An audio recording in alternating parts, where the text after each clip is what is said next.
ప్రత్యక్షంగానో పరోక్షంగానో ఇంటర్నెట్తో పనిచేసేది ఏది సేఫ్ కాదు అన్నది తాజాగా పేజర్ బ్లాస్టింగ్తో తేలిపోయింది. 21వ శతాబ్దంలో యుద్ధం ఎలా ఉంటుందో, ప్రత్యర్థిని ఎలా చంపవచ్చో ఈ ఘటన నిరూపించింది. ప్రపంచవ్యాప్తంగా సంచలనం సృష్టించింది. ఇలా కూడా దాడులు జరుగుతాయా అన్న కొత్త డౌట్లను తెరపైకి తెచ్చింది.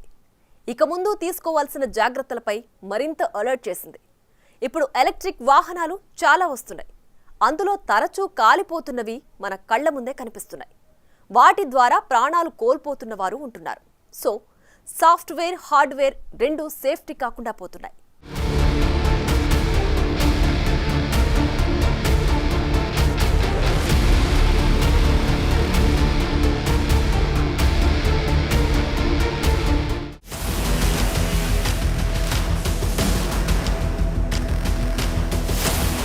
భవిష్యత్తులో యుద్ధం కంటికి కనిపించదు, ఆయుధాలు అసలే కనిపించవు, కానీ నష్టం భారీగా ఉంటుంది. ఇప్పుడు లెబనాన్, సిరియాలో పేజర్ల బ్లాస్ట్తో జరిగిందే ఉదాహరణ.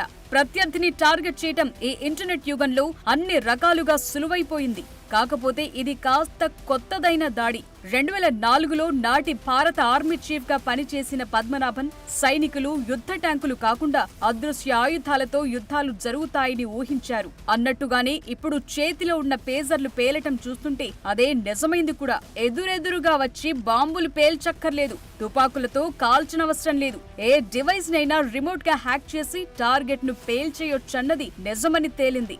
డిజిటల్ యుగంలో అత్యంత సురక్షితంగా ఉన్నామనుకున్న సంస్థలు కూడా ప్రమాదంలో ఉన్నాయని తాజా ఘటన నిరూపిస్తోంది.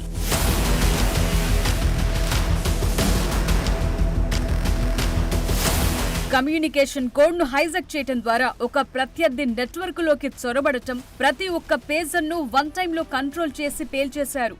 నిజానికి పేజర్లు 1940లో డెవలప్ చేశారు. ముఖ్యంగా డాక్టర్లు, ఎమర్జెన్సీ సిబ్బంది, మిలిటరీలో కమ్యూనికేషన్ కోసం వాడారు. ఇవి అప్పట్లో సేఫ్టీ అండ్ విశ్వసనీయమైనవి. కానీ కాలం చెల్లిన టెక్నాలజీ ఎప్పటికైనా ప్రమాదమే. సైబర్ మానిపులేషన్ నుంచి తప్పించుకోలేరన్నది ఇప్పుడు నిజమైంది. తమ కమ్యూనికేషన్, లొకేషన్ ట్రేస్ కావద్దని హిజ్బుల్లా అనుకుని కాలం చెల్లిన పేజర్లు వాడితే చివరికి వాటినే పేల్చేశారు. అంటే ఎవరి బాంబును వారే జేబులో పెట్టుకుని తిరిగారు, వాటికే బలయ్యారు.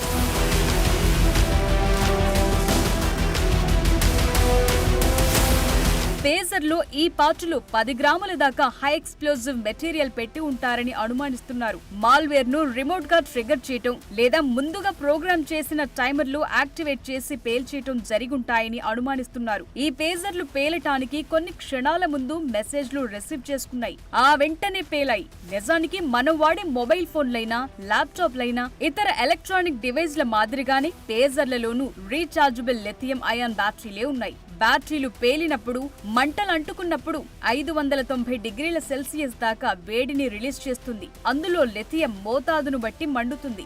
ఈ దెబ్బకు ఎవరైనా ప్రాణాలతో ఉంటారా? నిజానికి పేజర్లో ఉండే బ్యాటరీ సైజ్ కొంతే. అదే ఎలక్ట్రిక్ వాహనాల్లో అయితే మరింత పెద్దవిగా ఉంటాయి. ఇవి ఇదివరకు చాలా వరకు మండిపోతూ కనిపించాయి కూడా. ఈ బ్యాటరీలు పేలి చాలా మంది చనిపోయారు కూడా. మనం వాడే సెల్ ఫోన్ల పరిస్థితి కూడా అంతే. సేఫ్టీ లేని యాప్స్ ఎన్నో ఉంటాయి. హ్యాకింగ్ చేయటం చాలా సులువు. ఓవర్ హీటింగ్ చేయటం, బ్యాటరీలను మాల్ ఫంక్షనింగ్ కు గురి చేసి పేల్చే ప్రమాదం ఎక్కువగా ఉంటుందని సైబర్ ఎక్స్పర్ట్స్ అంటున్నారు. ఎలా చేశారన్నది లిటిల్ సర్ప్రైజ్. అంటే with in the pager, with in the మొబైల్లో బాంబులు పెట్టి పేల్చడం అనేది ఇంతవరకు ప్రపంచంలో మనకి ఎక్కడా కూడా రియల్ టైం ఎగ్జాంపుల్స్ ఎక్కడా కూడా రాలేదండి. మనకు వచ్చిన రియల్ టైం ఎగ్జాంపుల్స్ అంటే బాంబు నా చుట్టుపక్కల ప్రాంతాల్లో పెట్టి లేకపోతే ఈ సిగ్నల్ ఇచ్చినప్పుడు ఈ నెంబర్ కాల్ చేసిన వెంటనే పేలిపోవాలని, ఈ నెంబర్కి ఏదైనా ఫస్ట్ ఎస్ఎంఎస్ వెళ్ళిన వెంటనే పేలిపోవాలని, లేకపోతే ఈ పలానా ఏరియాలో అంటే ఈ కోటి కానీ అమీర్పేట కానీ ఒక జియో ఫెన్స్ చేసుకుని ఆ ఏరియాలో ఫోన్ రాగానే పేలిపోవాలి అని చేసుకోవచ్చు. కానీ ఇలాగ మనము మీరు అన్నటువంటి ఆలోచన ప్రకారం విత్ ఇన్ ద పేజర్లో, విత్ ఇన్ ద మొబైల్లో బాంబు పెట్టడం అనేది ఇంతవరకు వినలేదు. పాసిబిలిటీస్ అయితే ఉన్నాయి, ఉన్నా కూడా అది దొరికే అవకాశాలు ఎక్కువగా ఉంటాయి, ఎందుకంటే డిటెక్షన్కి. హిజ్బుల్లాకు గతం నుంచి సురక్షిత కమ్యూనికేషన్ వ్యవస్థగా ఉన్న పేజర్ ఇప్పుడు బలహీనతగా మారింది. అదే ప్రాణాల మీదకు తెచ్చింది. ఇరాన్తో బలమైన సంబంధాలున్న షియా మిలిటెంట్ గ్రూప్ హిజ్బుల్లా ఇది అడ్వాన్స్డ్ హ్యాకింగ్ టెక్నికల్ నుంచి తమ సమాచారాన్ని కాపాడుకునేందుకు చాలా కాలంగా కాలం చెల్లిన పేజర్ కమ్యూనికేషన్ సిస్టమ్ పై ఆధారపడింది. ఇందులో వాట్సాప్ మాదిరే మెసేజ్ ఎన్క్రిప్టెడ్ గా ఉంటుంది. అంటే మెసేజ్ పంపించేవారు రిసీవ్ చేసుకునేవారు మాత్రమే చూడగలుగుతారు. థర్డ్ పార్టీకి ఛాన్స్ ఉండదు. కానీ అవే పేజర్లు రిమోట్ గా హ్యాక్ అయ్యాయి, లేదంటే వేడెక్కేలా చేసి పేలిపోయేందుకు కారణమయ్యాయి. సైబర్ దాడులు తరచుగా కనిపించవు, కానీ అత్యవసరమైన వ్యవస్థలు, కమ్యూనికేషన్ నెట్వర్కులు, పవర్ గ్రిడ్లు, ఆర్థిక సంస్థలను హ్యాక్ చేయడం ద్వారా కంట్రోల్లోకి తెచ్చుకుంటారు. సైబర్ టెర్రరిజం మానవాళికి ఫ్యూచర్ థ్రెట్ గా మారబోతోందని ఇదివరకే ఊహించారు. కానీ ఇలా హార్డ్వేర్ హ్యాకింగ్ తోనూ ప్రత్యర్థులను చంపొచ్చని ఈ ఘటన రుజువు చేసింది.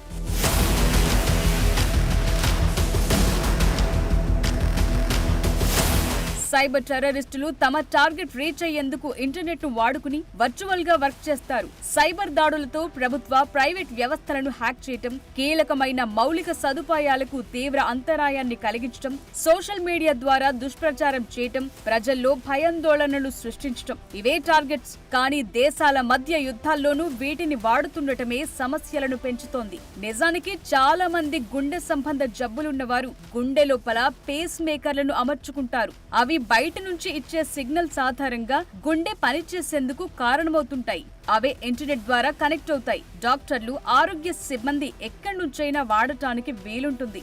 అయితే వాటిని హ్యాక్ చేసి గుండె మరింత వేగంగా కొట్టుకోవటానికి కారణమై ప్రత్యర్థులను చంపిన ఘటనలు ఉన్నాయి. ఈ పేస్ మేకర్లు హ్యాక్ కు గురవుతున్నాయని గతంలో అమెరికాలో 5 లక్షల పేస్ మేకర్లను రీకాల్ చేశారు.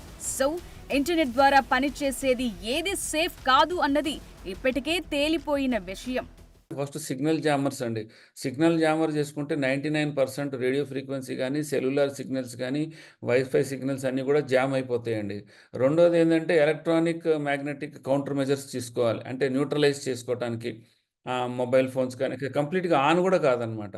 అంటే అసలు ఆన్ కాదు, సిగ్నల్ కూడా అందదు. వాడికి SMS రాదు, కాల్ రాదు, ఏం రాదు. జామర్లో కనీసం మీకు సిగ్నల్ కనిపిస్తుంది కానీ you will not be able to use it. అదేవిధంగా నెట్వర్క్ సెక్యూరిటీ కూడా మనం ఏమైనా ఉన్నా కూడా అనాథరైజ్డ్ యాక్సెస్ ఆఫ్ CCTVని అది కూడా చేసుకోవచ్చు. సిగ్నల్ డిటెక్షన్ అండ్ ట్రాకింగ్ అని. తాజా pager blast supply chain attacks లోని లోపాల కారణంగా జరిగిందా అన్నది ఇన్వెస్టిగేట్ చేస్తున్నారు. కస్టమర్లు లేదా క్లయింట్ల నెట్వర్క్లలోకి చొరబడేందుకు థర్డ్ పార్టీ ఏదైనా ఆపరేట్ చేసిందా అన్నది కీలకంగా మారింది. సో ఇలాంటి వాటికి చెక్ పెట్టాలంటే, సైబర్ టెర్రరిస్టుల నుంచి డిజిటల్ ఎక్విప్మెంట్స్ ను కాపాడుకోవాలంటే సైబర్ సెక్యూరిటీ టెక్నాలజీని మరింతగా వాడుకోవాలి. బలమైన ఫైర్ వాల్స్ ను ఏర్పాటు చేసుకోవాలి. చొరబాట్లను గుర్తించే వ్యవస్థలు, ఎన్క్రిప్షన్ మెకానిజమ్స్ మరింత టైట్ చేసుకోవాలి. వీటి కోసం ప్రభుత్వం రీసెర్చ్ అండ్ డెవలప్మెంట్ పై పెట్టుబడి పెట్టాల్సి ఉంటుంది. ప్రభుత్వ, ప్రైవేట్ రంగాలు పరస్పర సహకారంతో సైబర్ సెక్యూరిటీని బలోపేతం చేసేలా ఉమ్మడి ప్రణాళికలు అమలు చేయాలి. లెబనాన్, సిరియాలో పేలిన పేజర్ల ఘటన మిలిటరీ వ్యవస్థలకు ఓ పాఠంగా మారింది. ఫోన్లు పట్టుకుని తిరుగుతున్న ప్రతి ఒక్కరిని ఈ ఘటన డిఫెన్స్ లో పడేసింది. సో భవిష్యత్తులో జరిగే యుద్ధంలో శత్రువు ఎక్కడైనా ఉండొచ్చు. వెపన్స్ కనిపించవు, కానీ నష్టం చాలా ఎక్కువగా ఉంటుంది. ఇదే నిజం.